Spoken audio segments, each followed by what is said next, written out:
Okay, so I've got a early 90s Dodge wiper motor that I'm putting on a car it doesn't belong on. A lot of people will use these for animatronics or other stuff also. So I'm going to show how to wire them so that your low, high, and park work. It takes two relays for most of these four wires to work. So I'll show you on a bench how I figured out this wires up here.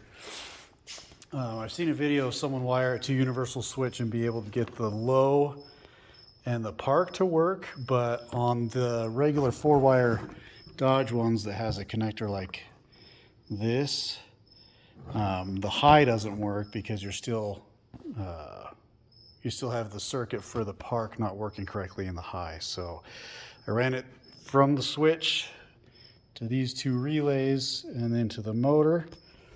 And you can see if I turn the switch on, I get a low speed.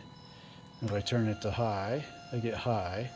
And if I turn it back to low and then off, it'll park in its park spot. Turn it back on, off, it always goes back to park. So, and I'll show the diagram of how I figured that out here. Okay, so here's the wiring diagram for how that's going to work. I'm using a painless 80173 universal wiper switch. It also has the washer function where you press it and it'll turn on the washer pump. But basically the switch has an off, high, and low. The first relay powers the low and breaks the circuit for the park. When the low is on, the second relay does the same thing for the high. Your red wire on the motor is your high, your green is the park, blue is ignition, and your brown is low. And that's pretty similar on most of the early 90s and late 80s wiper motors on these Dodges.